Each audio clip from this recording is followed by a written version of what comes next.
Here's a number that will shock you. During World War II, the United States experienced what appeared to be the most spectacular economic boom in its history. GDP skyrocketed 105% between 1940 and 1944. Unemployment plummeted from 14.6 to just 1.2%. By every conventional measure, war seemed to be an economic miracle drug. But what if I told you that this entire narrative is a carefully constructed illusion? Hi, welcome to the first episode of Money with Elever.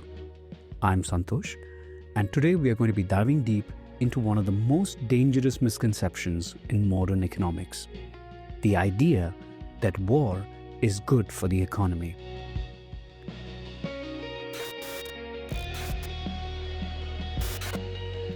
Let's start with something everyone thinks they know. Pick up any history book and you'll likely find a familiar story. World War II ended the Great Depression, transformed America into an economic superpower, and proved that massive government spending could jumpstart a struggling economy. This narrative has been so deeply embedded in our collective understanding that it's influenced economic policy for over 80 years. But here's the problem with the story. It's based on a fundamental misunderstanding of what economic prosperity actually means. To understand this deception, let's look at Russia's economy today. Since the invasion of Ukraine in 2022, something remarkable has happened to the Russian economic statistics. After an initial contraction of 2.1%, Russia's GDP has grown by 3.6% in 2023 and a robust 4.1% in 2024. By conventional metrics again, Russia should be experiencing an economic renaissance. But peel back the layers and you'll discover something disturbing. This growth isn't coming from innovation, increased productivity, or improving living standards. It's coming almost entirely from one source: military spending, which has increased by over 25%. Meanwhile, every civilian sector of the economy is contracting. Manufacturing is down 8%, services down 3%, agriculture down 2%. This is what economists call the broken window fallacy, and it's one of the most dangerous misconceptions about war and economics ever conceived.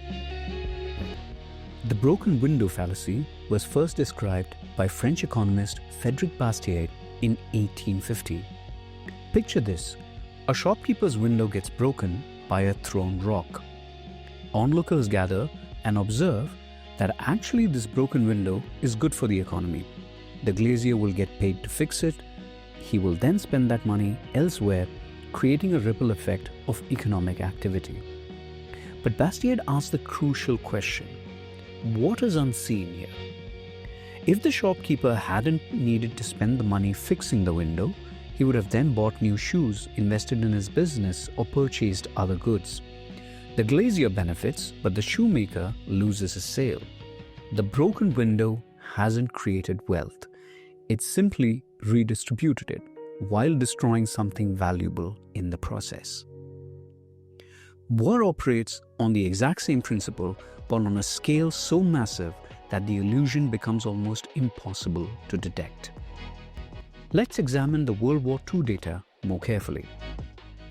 Yes, the US GDP grew from 101 billion in 1940 to 213 billion in 1945.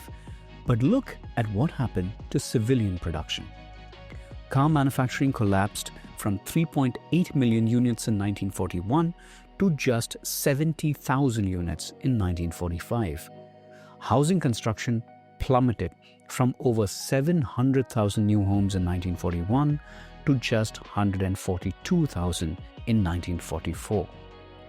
The economist Robert Higgs calculated that when you adjust for the quality of life that the civilians actually experienced, real personal consumption per capita remained essentially flat from 1939 to 1945.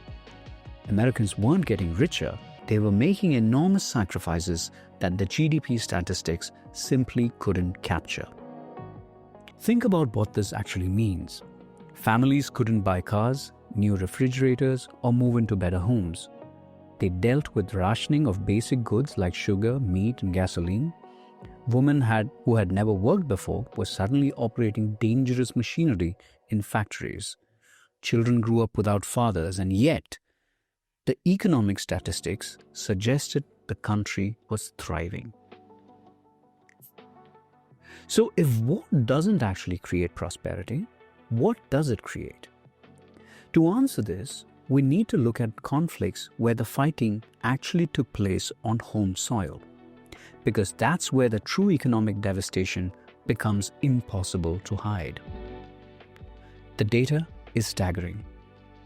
Countries that fight wars on their own territory see an average GDP per capita decline of 9 percentage points, with some experiencing drops of over 35%. Ukraine lost between 30 and 35% of its GDP in just the first year of the current conflict. That's not a recession. That's an economic catastrophe on a scale that dwarfs the 2008 financial crisis. But the immediate destruction is only the beginning. War creates what economists call long-term scarring effects that can persist for decades. Infrastructure must be rebuilt, not just improved.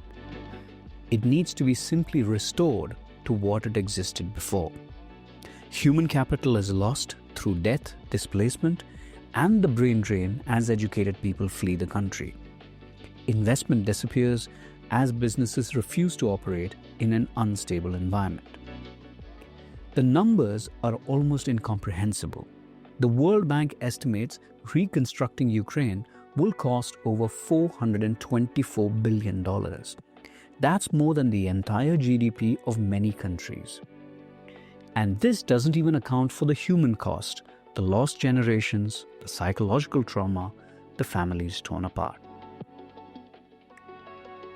Here's what really haunts me about this though.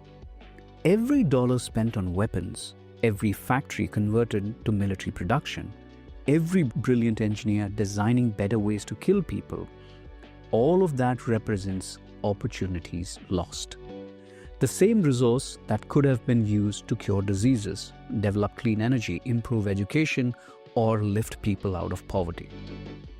President Eisenhower understood this when he said, "Every gun that is made, every warship launched, every rocket fired signifies in the final sense a theft from those who hunger and are not fed, from those who are cold and are not clothed." But let's look at the country Eisenhower came from today. The United States currently spends over $800 billion annually on defense. That is more than the next 10 countries combined. Consider this. $2.4 trillion was what US spent on defense contractors between 2020 and 2024 alone. And this could have funded universal healthcare, rebuilt America's infrastructure, or provided free college education for an entire generation. Instead, it's gone into weapon systems that, if they work as intended, will never be used. And here's the truly insidious part of the war economy trap. Once a country becomes dependent on military spending for economic activity, it becomes politically and economically almost difficult or impossible to reverse course. Defense contractors employ millions of people. Military bases support entire communities. Politicians who suggest reducing military spending face accusations of being soft on defense or destroying jobs. This creates what economists call a military-industrial complex, a self-perpetuating system where the economic benefits of peace are consistently undervalued compared to the immediate and visible benefits of military spending. But there is another way. History shows us that countries can break free from the cycle and experience what economists call the Peace Dividend, which is essentially the economic benefits that come from redirecting military spending towards productive civilian purposes. After World War II, countries like Japan and Germany were forced to rebuild their economies with minimal military spending. The result? Both became economic powerhouses, achieving some of the highest growth rates in the world. And these miracles were the direct result of focusing economic resources on civilian productivity rather than military capability. The same potential exists today. Every country that chooses diplomacy over conflict, every dollar redirected from weapons to infrastructure, every engineer working on clean energy instead of missile systems, these represents seeds of genuine prosperity. So here's the question I want to leave you with today, one that I believe defines our species' future. We live in an age of unprecedented global challenges. Climate change threatens our planet's habitability. Billions of people still lack access to clean water, adequate healthcare, or quality education. On the other hand, we are also on the verge of technological breakthroughs that could usher in an era of abundance like anything in human history. Yet, we continue to spend trillions of dollars preparing to destroy each other. What if instead of asking, can we afford peace, we started asking, can we afford war? What if we measured economic success not by how much we can produce during a crisis, but by how much human flourishing we can create during the times of stability? The broken window fallacy teaches us that destruction is never prosperity, no matter how good it looks on paper. So the question is this: are we wise enough to learn this lesson before the next window gets broken? This has been Money with Elever, a brand new channel from Elever, India's only 100% factor-based and quant-driven PMS. I am Santosh, one of its co-founders, and you can know more about us from the link in the description. Thanks for watching, and I'll see you soon.